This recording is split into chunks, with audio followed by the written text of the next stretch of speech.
அருமையான கர்த்தருடைய பிள்ளைகளே, நித்தியம் சென்றடைகிற வரைக்கும் ரகசிய வருகையின் மூலமாய் அவரால் அழைத்து சிங்காசனத்திலே அமர்த்தி அவருடைய சிங்காசனத்தில் அமர்த்தி வைக்கப்படுகிற வரைக்கும் உன் நேசரில் உன் மனவாளனில் நீ வைத்திருக்கிற அன்பு அசைக்க முடியாதபடி, அசைவு இல்லாத வாழ்க்கை, இருமனம் கொண்ட வாழ்க்கை இல்லாத வாழ்க்கை. அவர் உன்னை சார்ந்து காத்து கொண்டிருக்கிறார். அருமையான கர்த்தருடைய பிள்ளைகளே, நான் ஓசியா தீர்க்கதரிசி புஸ்தகத்தில் நான் வாசிக்கிறோம். அவருடைய புறப்படுதல் அனுமதியும் போல் ஆயத்தமா இருக்கு சொல்லிட்டு நான் வாசித்து இருக்கிறோம். ஓசியா 6ஆம் அதிகாரம் எடுத்து வாசிங்க. அப்பொழுது நாம் 3வது வசனம் வாசிங்க. அப்பொழுது நாம் அறிவடைந்து கர்த்தரை அடையும்படி தொடர்ந்து போவோம். அவருடைய புறப்படுதல் அருணோதயம் போல ஆயத்தமாய் இருக்கிறது. அவருடைய புறப்படுதல் அருணோதயம் போல ஆயத்தமா இருக்கு சொல்கிறார் இல்லையா? நீ எனக்காக தான் காத்திருக்க, நான் உனக்காக காத்திருப்பேன். இப்படி சொன்ன ஆண்டவர் எதற்காக காத்து கொண்டிருக்கிறார்?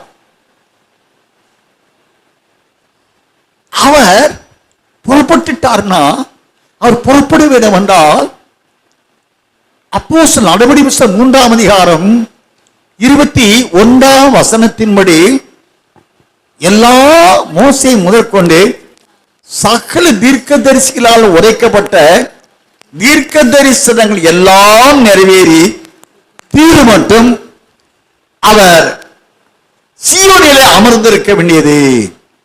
சீயோன் அவரை அனுப்பாது. வாசிய தயவு. உலக தோற்றம் முதல் தேவன் தம்முடைய பரிசுத்த தீர்க்கதரிசிகள் எல்லாருடைய வாக்கினாலும் உரைத்தவைகள் எல்லாம் நிறைவேறி தீரும் காலங்கள் வருமளவும் பரலோகம் அவரை ஏற்றுக்கொள்ள வேண்டும். பரலோகம் ஏற்றுக்கொள்ளணும். அப்போ பூமியில் சொல்லப்பட்ட அத்தனை தீர்க்க தரிசனங்களும் நிறைவேறணும். மனுக்கு மீட்பை சார்ந்த தீர்க்க தரிசனம், முடிவான ரட்சிப்பை, மனுக்குளம் அடைந்து மகிமையின் மறுரூபத்தை அணிந்து கொண்ட தன் மனவாளன் இயேசு அருணோதய சூரியனை போல வர இருக்கிறபடினாலே அவரை சந்திக்க அவர் ஏன் வெயிட் பண்ணிட்டு இருக்கிறாரு? அவர் புறப்பட்டார்னா அவர் சூரியனை போன்ற பிரகாசமுடையவராய் வரப்போகிறார். அந்த நிலையை இந்த மனவாட்டியானவள் அவரோடு பிணைந்து வாழ்கிற அந்த நேசர் பாருங்களேன், அந்த நேசத்து நிமித்தமாய் இவள் அவருடைய சூரியனை போன்ற பிரகாசத்துக்கு உரியவளாய் இவள் ஆயத்தமாகணும். அதுக்காக தான் காத்துட்டு இருக்கிறான். அந்த பிரகாசம்தான்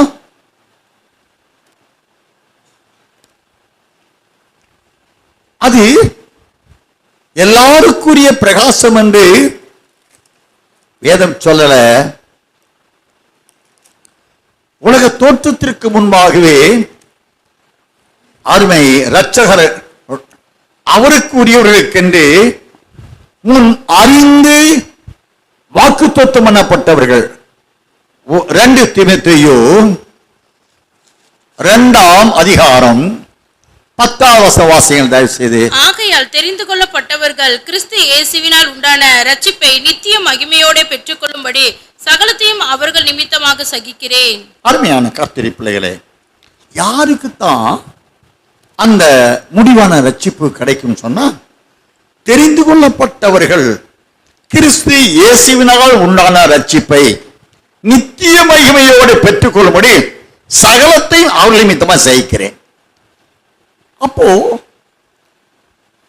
இந்த முடிவான ரட்சிப்பு முடிவுவரைந்த நிலைத்து நிற்படுவான். அந்த ரட்சிப்பு யாருக்குத்தான் கொடுக்க உலக தோற்றத்துக்கு முன்பாக அவர் தீர்மானித்திருக்கிறார் என்றால், அவரால் தெரிந்து கொள்ளப்பட்டவர்கள் கிறிஸ்து இயேசுவினால் உண்டான ரட்சிப்பை எப்படி அவங்க அனுபவிக்க முடியும்? நித்திய மகிமையோடு பெற்றுக்கொள்ளும்படி. அப்ப நித்திய மகிமை எதுங்க? அருமை இரட்சகர் அருணோதயம் போல வரப்போகிறார் அல்லவா? அந்த சூரியனை போன்ற பிரகாசமுடைய மணவாளனாக அது பிதாவின் மகிமை நிறைந்தவராய் நாம் மத்திய 16:27 வாசித்திருக்கிறோம். மனுஷகுமாரன் தமது பிதாவின் மகிமை பொருந்தியவராய் வருவார். அப்போ அந்த பிதாவின் மகிமையை அணிந்து கொண்ட பிரகாசம் தான் அருணோதயம் போன்ற சூரியனை போன்ற பிரகாசம். அதுதான் நித்திய மகிமை.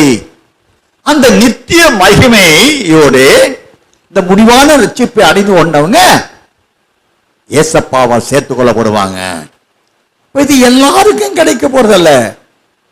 நான் வேதத்தில் வாசித்திருக்கிறோம், தம்முடைய குமாரனுடைய சாயலுக்கு ஒப்பாய் இருக்கும்படி தேவன் எவர்களை முன் அறிந்தாரோ அவர்களை அழைத்திருக்கிறார். அழைத்தவர்கள் நீதிமான்களாக்கி இருக்கிறார். ரோமருக்கு நிருபம் 8ஆம் அதிகாரம் 28 முதல் 30 முடிய வாசியது.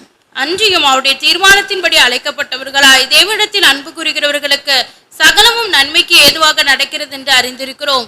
தம்முடைய குமாரன் அநேக சகோதரருக்குள்ளே முதற் பேரானவராய் இருக்கும் பொருட்டு தேவன் எவர்களை முன்னறிந்தாரோ அவர்களை தமது குமாரனுடைய சாயலுக்கு ஒப்பாய் இருப்பதற்கு முன்குறித்திருக்கிறார்.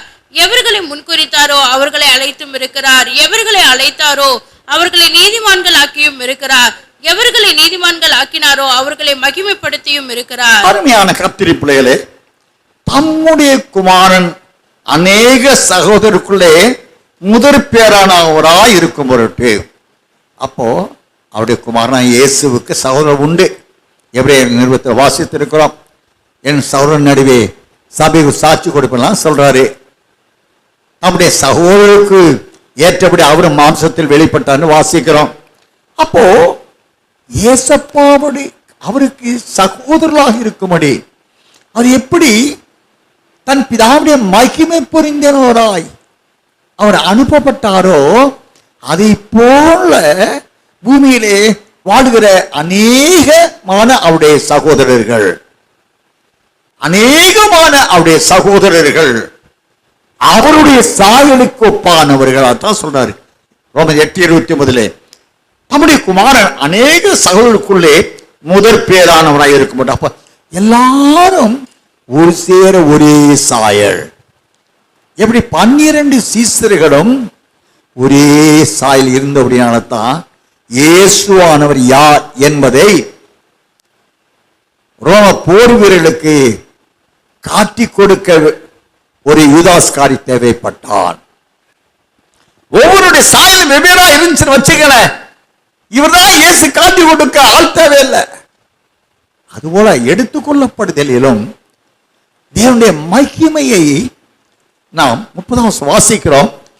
எவரை முன்னறிந்தாரோ அவள் அழைத்தெறிவும் இருக்கிறார். எவர்களை அழைத்தாரோ அவள் நீதிமான்கள் ஆக்கியிருக்கிறார்.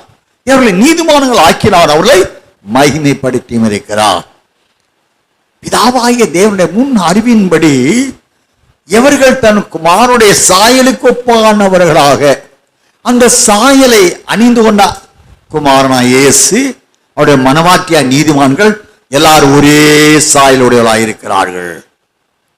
நாம் கலாத்தியருக்கு எழுதிய நிருபத்தில் வாசிக்கிற பொழுது அவருடைய நாமத்தினாலே ஞானஸ்நானம் பெற்றுக் கொண்ட அத்தனை பேரும் கிறிஸ்துவின் சாயலை அணிந்து கொள்ளாய் இருக்கிறோம். அவர்களில் ஆண் என்றும் பெண் என்றும் இல்லை. அந்த வாசனை எடுத்து வாசிங்க. ஹல்லேலூயா.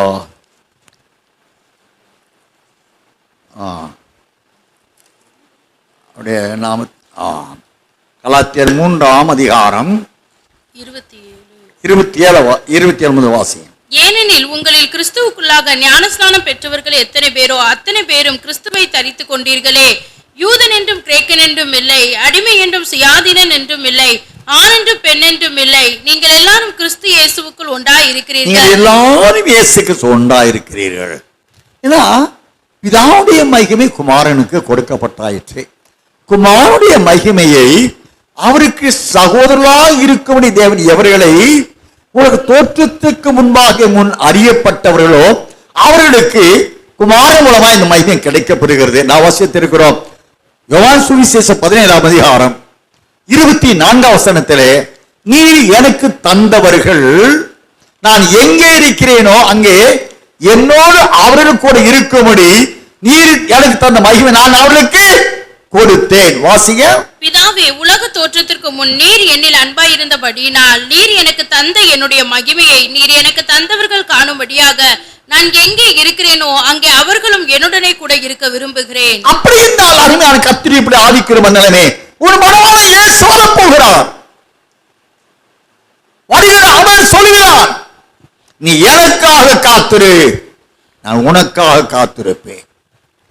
இவருடைய காத்திருப்பு எல்லாம் இவருடைய மனவாளன் ஏற்கனவே அலங்கரிக்கப்பட்ட அருணோதயம் போன்ற பிதாவின் மகிமையினாலே நிறைந்தவராய் சிங்காசனத்தில் உட்கார்ந்து இருக்கிறார்.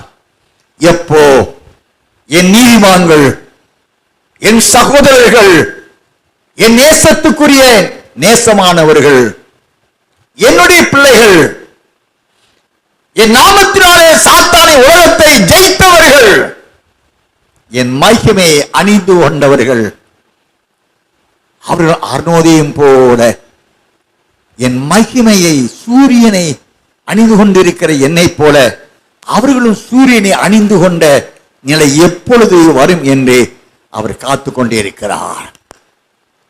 அருமையான கர்த்தருடைய பிள்ளை, நான் கடந்த நாட்கு சாட்சி கொடுத்த நினைவு வருகிறது.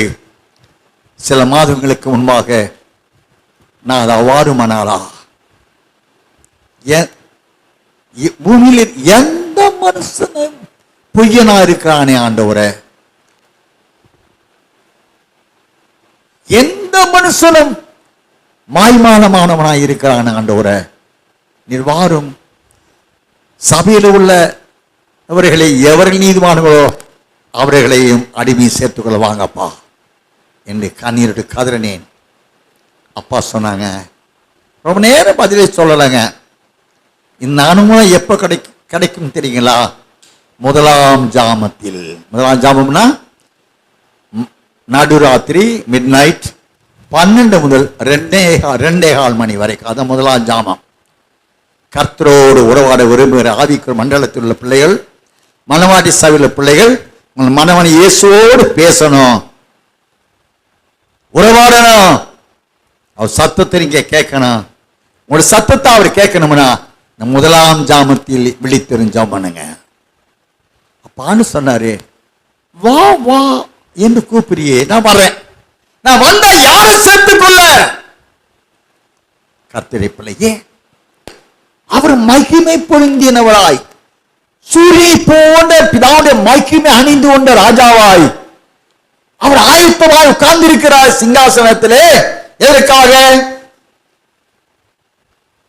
அவருடைய நீதிமான மனவாட்சியானவள் ஒன்றியவன் 3 அவர் வெளிப்படும் போது அவர் இருக்கிறவனமாக நாம் அவரை தரிசிக்க வேண்டும் என்று வேதம் சொல்லுதில்லையா? வாசி தயவு செய்து. பிரியமானவர்களே, இப்பொழுது தேவனுடைய பிள்ளைகளாய் இருக்கிறோம், இனி எவ்விதமாய் இருப்போம் என்று இன்னும் வெளிப்படவில்லை. ஆகிலும் அவர் வெளிப்படும் போது அவர் இருக்கிற வண்ணமாகவே நாம் அவரை தரிசிப்பதினால் அவருக்கு ஒப்பாயிருப்போம். எனக்காக காத்திருக்கிறேன், உனக்காக காத்திருக்கிறேன் என்று நேசரும் அவருடைய நேசத்துக்குரிய மனவாட்டியானவளும் ஒருவரை ஒருவர் சார்ந்து கொண்ட பூமியிலே வாழ்ந்து கொண்டிருக்கிற ஒரு கணவன் மனைவி, உண்மையான கணவன் மனைவி என்ற இல்லறத்தில் அந்த குடும்பத்தில் அவர்கள் வாழ்கிற எப்படி ஐக்கியமா வாழ்கிறாங்க? நேசத்துக்குள், நம்முடைய அன்பு நாதனுக்குள் நான் ஒன்றரை கலந்து கொண்டு அவர்தான் நம்முடைய அடைக்கலம், நம்பிக்கை, துருவம், கேடகம். இந்த வீடியோ உங்களுக்கு பிடிச்சிருந்தா லைக் பண்ணுங்க, உங்க நண்பர்களுக்கும் ஷேர் பண்ணுங்க, அப்படியே நம்ம சேனலுக்கும் சப்ஸ்கிரைப் பண்ணிடுங்க. நன்றி. அடுத்த வீடியோவில் சந்திப்போம்.